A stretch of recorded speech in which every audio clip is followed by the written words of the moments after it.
Hey, what's up, everybody, and welcome back to That Triathlon Show, the podcast presented by scientifictriathlon.com. I'm your host, Michael, and this episode is Q&A number 46. And as I've done the last couple of weeks, I will keep reminding you that I'm working on a podcast episode about balancing family, career, and triathlon. So I'm looking for members of the audience to share advice and share success stories of how you have successfully managed to find this balance and with that still be a successful triathlete while you are managing to do all the other things that you have on your plate. So the exact format and structure is not quite set in stone yet. It could be that we do a short interview, or it could be that you just send in a voicemail. Either way, what I'm looking for right now is for you to just raise your hand and send an email to michael@scientifictriathlon.com. And that's Michael with a K. And you can let me know that you are interested in participating. It doesn't have to be a big, long contribution, but just something short and simple. And that will really help the audience out and help me as well. Because, the one thing that I don't have is I don't have kids. So I can't speak from experience when it comes to how to manage that sort of thing into the whole equation. And that's quite a big part of the equation. So I'm really relying on you guys to help me out here. So looking forward to your emails. Let me know that you're interested, and I'll send you more details later. Big thanks before we go to the questions to our sponsors, Precision Hydration, that you can find on precisionhydration.com. They have a free online sweat test that will help you find what your sweat rate is and what your sweat sodium content is. Because the fact is that your sweat sodium content may vary by something like tenfold from one person to another. So if you rely just on what the standard amount in a sports drink is, then you might not be getting enough sodium for what you need. But there are easy signs actually to tell roughly how much sodium you may need. And Precision Hydration's online quiz is designed to help you find out just how much that is. And it's free and it's simple to take. It's just 10 questions that you can take very quickly. And that will give you an idea and actually a very specific idea, a specific plan for how to use hydration and electrolytes in your next race. And if you want to shop Precision Hydration's products, you can use, until the end of August only, the promo code ThatTriathlonShow20 to get 20% off your entire order. And if you are a first-time user of Precision Hydration products, you can use the first purchase only code ThatTriathlonShow, all one word, all caps, and that will give you your first box or tube for free. And big thanks to Roka that you can find on roka.com.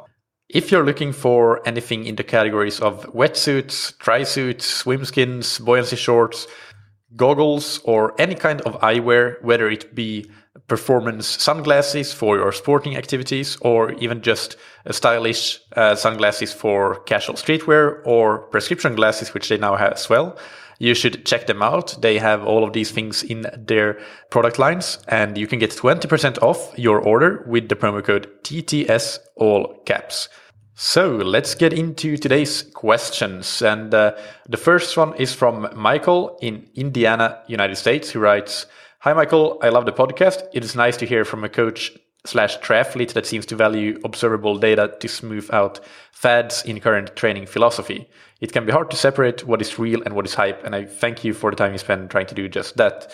That wasn't the question, but excuse me, that wasn't the question, but thank you, Michael, for those words. And the question is, being new to intervals, I have a question about the recovery portion of an interval. When recovering between intervals, is the idea to get heart rate below a value as quickly as possible, thus getting the most time in recovery? Or is it better to start the next work interval after a specific recovery time has expired, no matter how much a recovery has been experienced by measuring heart rate or RPE? As an example, would I finish a zone 5 interval and then immediately walk to coax my heart rate down and then start the next interval once a target value, time, or heart rate beats per minute has been reached?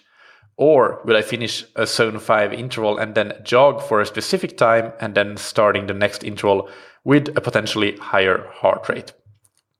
All right, Michael, that is a great question.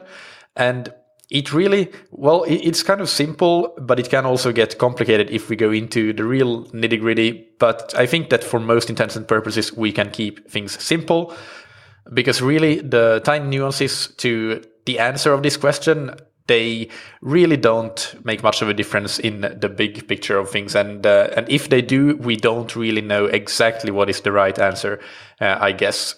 So what you and all the listeners that might have the same question have to ask yourselves is this: what is the purpose of the workout?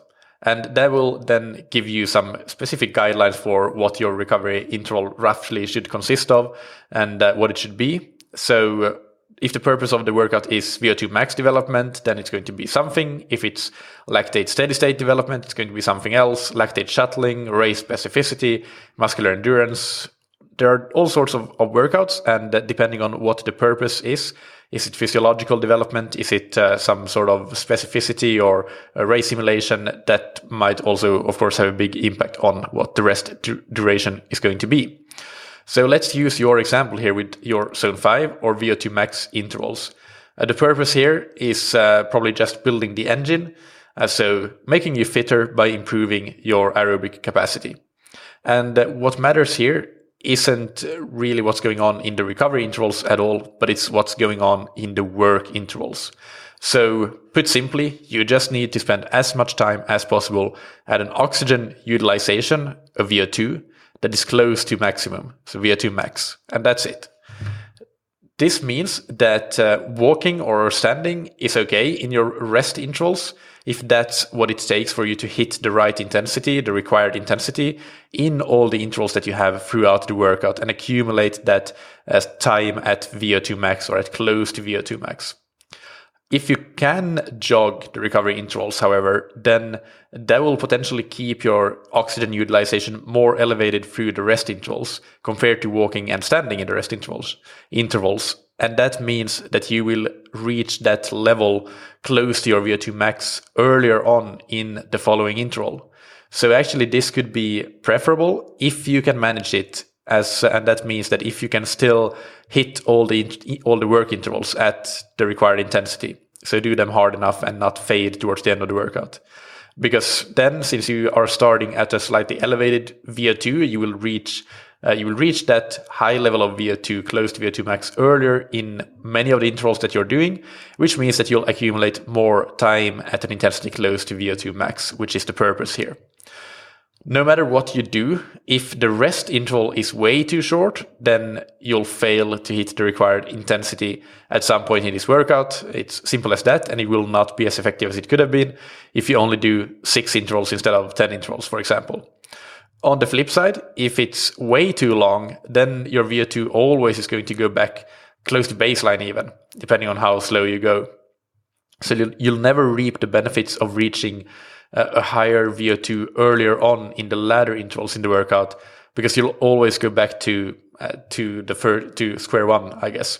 So starting from baseline every time, rather than keeping the VO2 slightly elevated during rest intervals. So even though you're running as fast or faster in the work intervals, you're not necessarily getting the same benefits as you could if your rest intervals were a bit shorter in that situation. However, I would say that this second scenario is preferable to the first scenario. So it's better that you have slightly too long rest intervals, I would say, compared to too short, because you don't want to fail the workout and not accumulate the time at intensity, or just getting through the workout in the first place is something that you don't want to do, because then you're absolutely not going to gain the benefits.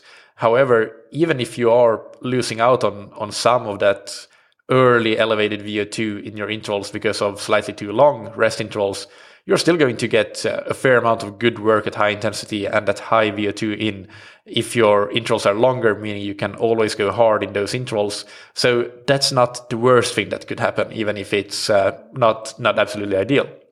So to answer your question, though, directly, that was a bit of a background and theory. I think that most coaches, and myself included, work with specified recovery durations or rest interval durations. In some situations, it might be work-rest cycles. So for example, in swimming, like starting on 2 minutes. So that means you swim and you rest and you start every time the clock hits 2 minutes. So it's the reason for this, rather than trying to go to a certain heart rate value, is it's much more practical and easier to work with, and probably just as effective, if not more effective. For example, with the heart rate example, on a hot day, your heart rate may decrease very, very slowly between intervals no matter how slow you go in those rest intervals. So you might end up doing a very different workout if you need to really wait for it to go down to a certain level. There is a bit of research on rest intervals and what the most effective ways to do and design rest interval durations are. And actually, I distinctly remember reading one study that found that that basing the rest intervals on heart rate recovery, as you suggest in your suggestion, so letting heart rate drop to a certain value, was more effective than using a set time in that particular study. However, unfortunately, I couldn't find it right now, no matter how I searched. And I haven't seen any other study to replicate it, and I only know the one. So you'll just have to trust me that there is some evidence to support that. I would say, though, that without doing a systematic review of the subject right now, I have looked at quite a bit of research and have looked at it before and also right now. And my interpretation, my understanding based on reading quite a lot about this and what has been done on the topic is that we don't need to overcomplicate things, as I said earlier. Steven Seiler is an example of somebody who has done great research in this area, and he has found this specifically to be true and talked about it on some podcasts. We didn't talk about it when he was on here, but he's talked about that on other podcasts, that it's quite simple, really. It doesn't really matter if you rest for 1.5, 2 or 3 minutes between your 2-minute intervals necessarily, or if you rest for 2 or 5 minutes between your 10-minute intervals. So it's pretty much all the same, at least within certain boundary conditions, I guess. So that's what most research shows, that there hasn't really been much research to show that there's a massive difference in using one type of system or one specific duration for a specific workout to be massively better than another. So the nuances to this are on the higher intensity side. So the higher the intensity, the more important it becomes to not get things way too wrong. Again, we don't need to overcomplicate things, but we shouldn't get things way too wrong. So we should pay a bit more attention there. So zone 5, for example, this is where it starts to become a little bit sensitive. For example, I wouldn't recommend doing 5-minute rest intervals between your 2-minute work intervals. And as we go above zone 5, we go to zone 6, to anaerobic type intervals and neuromuscular intervals. That's where it can become even more important, and in particular to make sure that we get enough recovery if we are trying to build anaerobic capacity or build sprint power, for example. But other than that, when we are at threshold or below threshold, that's when it really doesn't matter much whether we're doing 2 minutes or 5 minutes or 10 minutes. So that's to give you an idea of the principles here. To give you some guidelines for rest interval durations, these are the guidelines that I'm working with, and I tend to think in terms of work to rest ratios. So, for example, if we have a work to rest ratio of 2:1 and we have 10-minute intervals, then that means that the work interval is 10 minutes and the rest interval is 5 minutes. So for VO2 max type workouts, zone 5 workouts, I tend to work with 1:1 to 2:1 ratios.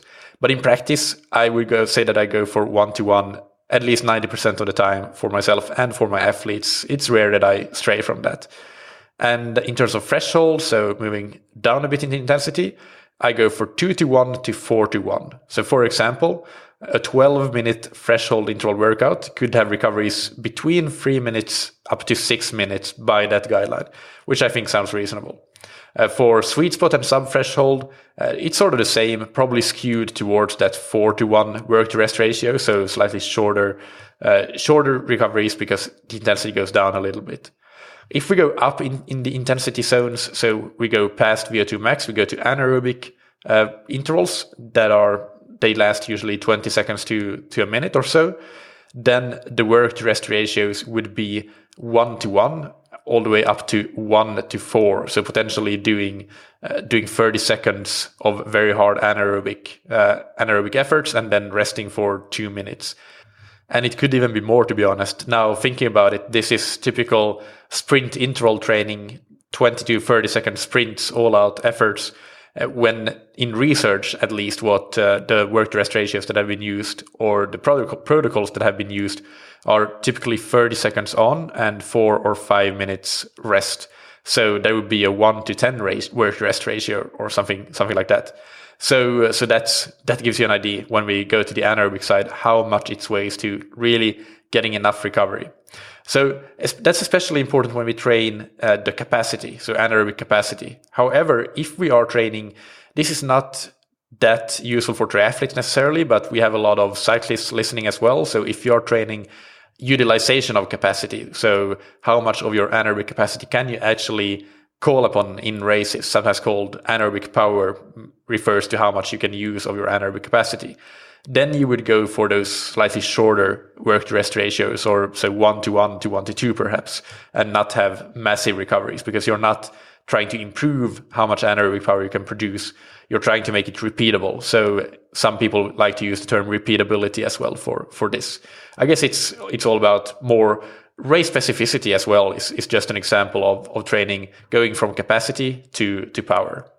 And then finally, for your maximum power or your sprint power, your 10-second type efforts, then you just simply need a full recovery, so 5+ minutes typically.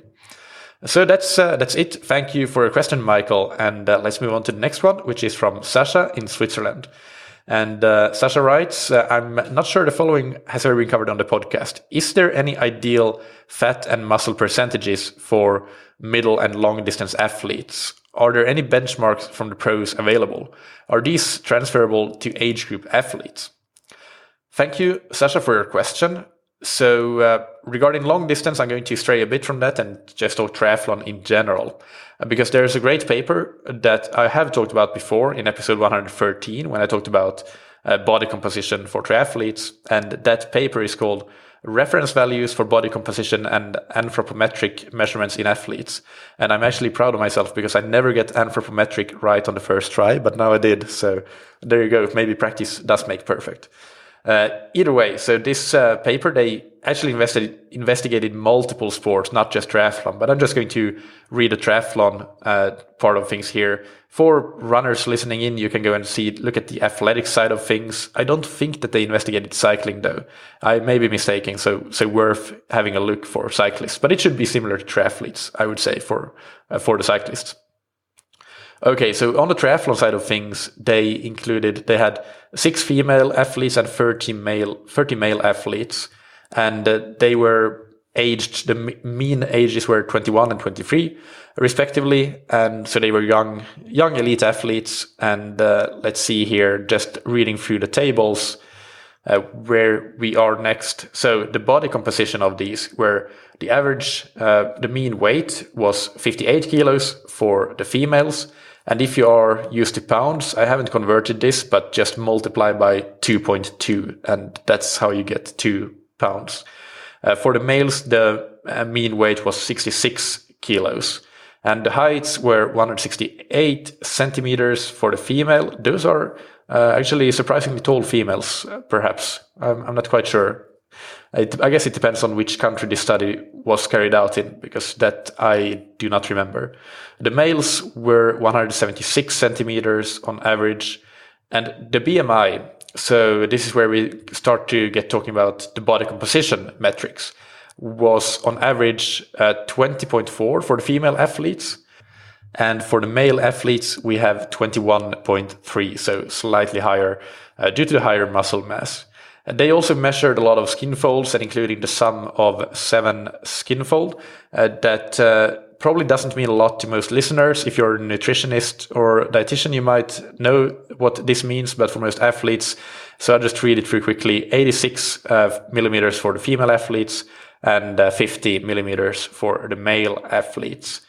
But the body fat percentage, and this was measured by DEXA scans, which means that it is quite a lot higher than if these athletes stood on an impedance scale that you can buy in wherever, order on Amazon and have at your home. They would probably show much lower values of body fat compared to the DEXA scan.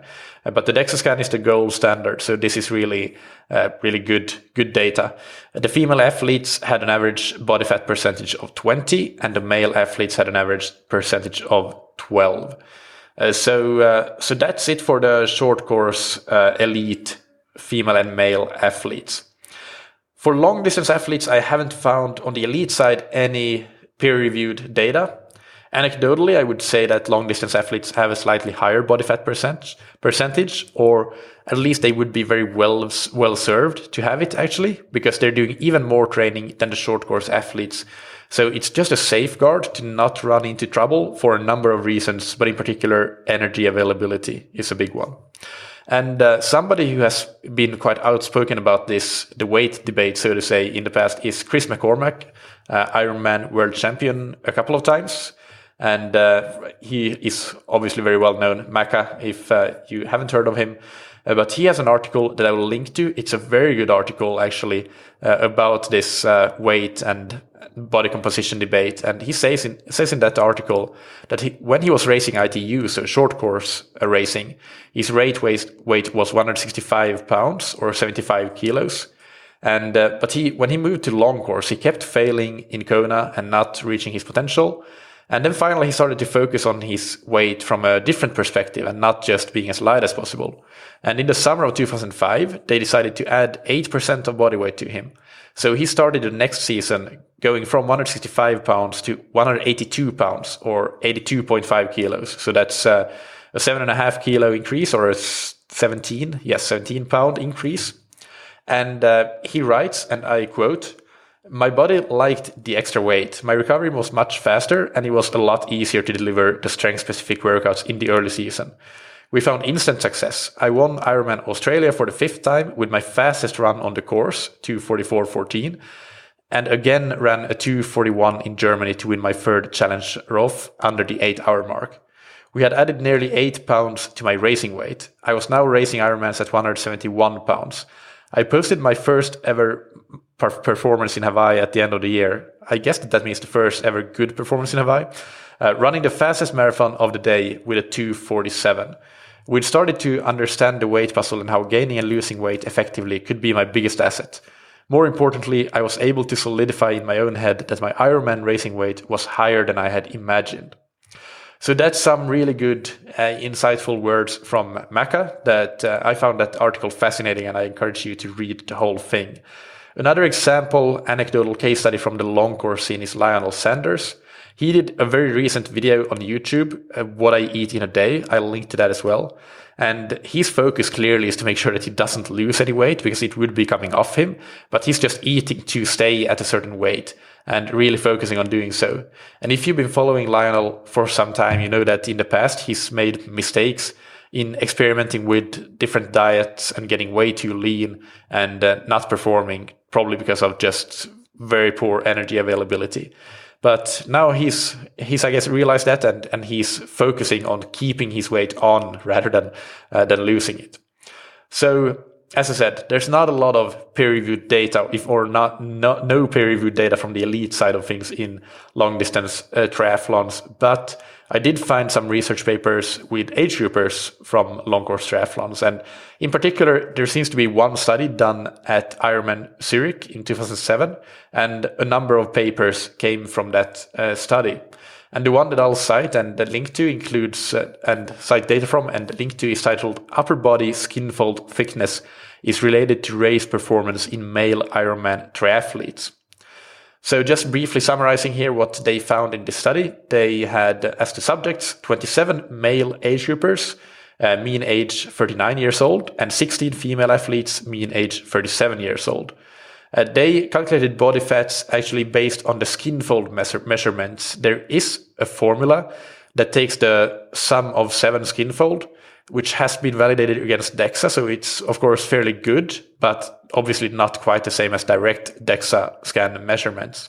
So keep that in mind, that the body fat percentages here are not directly comparable, I would still say, even though they are good, but they're not directly comparable to the ones that I cited earlier from the elite athletes that were measured actually with a DEXA scan. Anyway, for the male athletes here, the mean weight was 78 kilos at 178 centimeters. So the BMI was 24.3. That's roughly 2 units higher than for the elite athletes that we talked about earlier. And for the female athletes, the mean weight was 60 kilos at 166 centimeters, so the same height pretty much. and 21.5 as BMI. And that was, if I recall correctly, just looking back here. So the female athletes earlier had a BMI of 21.3, so very similar. The male athletes had 20.4. So the female athletes, age groupers, were already similar to the elite in terms of BMI. The male athletes were a bit higher on the BMI scale. And they have sum of 8 skin folds, unfortunately, so we can't compare that to the sum of 7 in the previous study. However, the body fat percentage was 14.4% for the males and 22.8% for the female. And again, if we compare, it was 20 for the female for the elite athletes in the other study and 11.9 for the male athletes, but measured by direct DEXA scan. So I think probably if these athletes in the age groupers had been measured directly in the DEXA scan, probably their results would have been slightly higher body fat percentages. But it goes to show that actually the difference isn't that big in this sample. Now, we don't really know exactly how advanced these athletes were. Of course, it's I think that I read that the way that this study worked is that Ironman sent out an invitation to participants to take part in this study. And I think just intuitively that it would make sense that this kind of study, it attracts the high level athletes that think that they are lean and they want to understand how lean they are and how that correlates to their race performance, rather than ones that aren't necessarily as lean or as advanced, I guess. So that gives you, probably these are more intermediate to advanced age groupers. Now, if we look at the correlations between the body composition and the race performance, which is what this study ended up doing, on the male side of things, they found correlations between their skin fold measurements, so the sum of 8, and also between the sum of the upper body skin folds only, between those two measurements and the total race time. So a better skin fold value, so smaller millimeter value, means faster race time. There was a strong correlation there. And also they found the same thing with percentage, the body fat percentage. So lower body fat percentage meant faster race time. And actually, when they broke this apart into comparing the different disciplines, swimming, biking, and running, these body composition metrics were correlated with statistical significance, I should say, with how fast these male athletes were cycling, but it wasn't correlated with swimming or running. So the significant correlations with the total race time were mostly due to an improved bike speed with the improved body composition. With the same analysis of the female athletes, however, no such correlations could be found at all. Not a single statistically significant correlation, which is interesting. So the authors of this study conclude that there was a relationship between BMI and the sum of 8 skin fold thicknesses and the sum of upper body skin fold thicknesses and the percent body fat with the total race time in male Ironman triathletes. However, for female athletes, there were no correlations. So just to summarize my thoughts on this, keep in mind, especially guys, that this improved race performance is to a point. So at a certain point, it will start to become a negative correlation rather than a positive one. So we have obviously a range of body fat here, with the mean body fat in this subject or this sample being 14.8%. And the standard deviation was 4.8. So it stands to reason that somebody who is below 14% is going to be faster than somebody who is right around 20%. But the question is, do you really need to get below 11 or 10? Probably not, considering that the elite athletes were at 12, at least based on DEXA scans.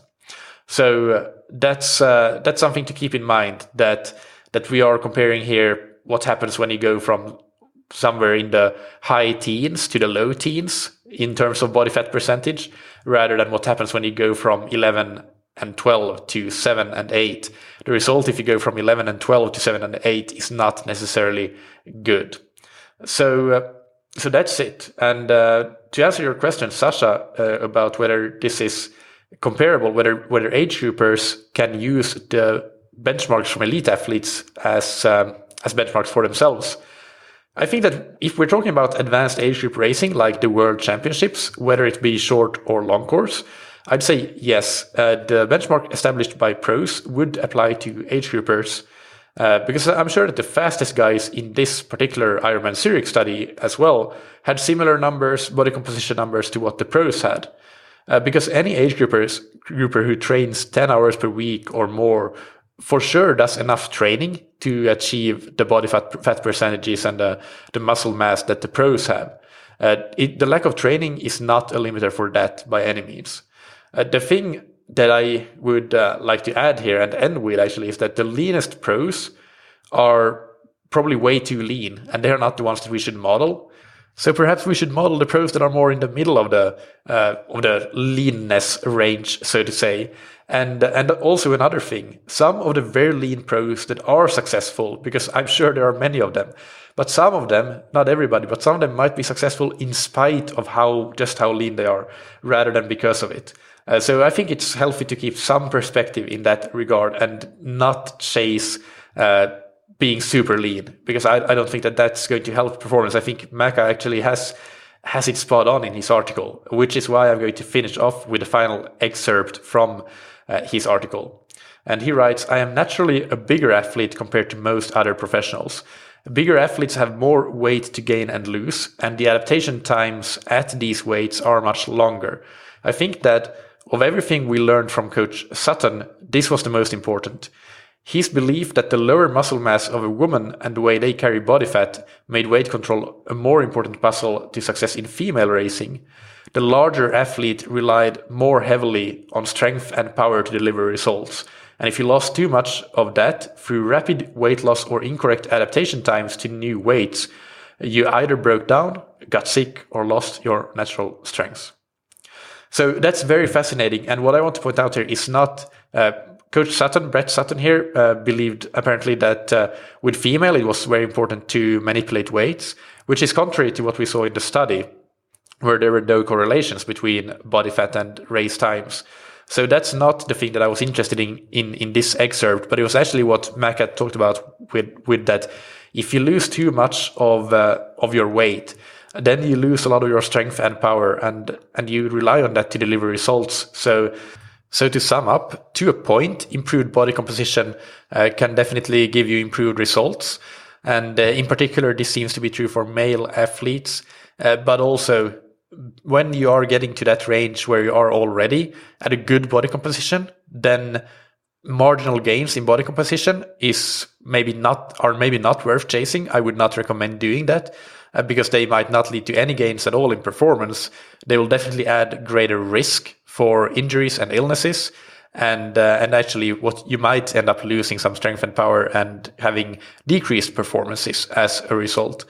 In particular, at long distance triathlon, this is probably even more important than short distance, although I wouldn't claim that they are massively different. I think that like with training, the main principles are the same here as well. So that's a wrap for this week's Q&A. I hope that you enjoyed it and found it useful. And I want to thank you again to everybody who has been rating and leaving reviews. We're up to 252 written reviews and 490 ratings. So please help us push for those next milestones. Nearly there for 500 ratings, which is fantastic. Please rate 5 stars if you like the show. But some way to go to get 500 reviews. So please write something, even if it's just fantastic podcast when you leave that rating. So I want to read a review that came in, and it is from Celestine J in the United States, who writes, I'm not a triathlete yet I love this podcast. 5 stars. I don't own a bike. I am a weak swimmer. I have done one all-female sprint triathlon when I was in my 20s and did the backstroke because I was hyperventilating. I was last out of the water. I made up for it on the run. I am a competitive runner and love to learn the science and research behind endurance training and successful racing. Your podcast is very interesting and covers many topics that are valuable in my quest to stay competitive while aging gracefully. Thank you. Thank you, Celestine. I really appreciate it. It's great to hear, and I do hope that other endurance athletes than just triathletes find this podcast, because so much is directly transferable and general for all endurance sports. It's not just triathlon, but running and cycling and swimming. Every endurance athlete can listen to endurance podcasts from those other disciplines as well. Finally, big thanks to our sponsors. First, we have Precision Hydration that you can find on precisionhydration.com. Take their free online sweat test to get an individualized hydration strategy for your next race. And try out their product for free with the promo code ThatTriathlonShow, all one word, all caps.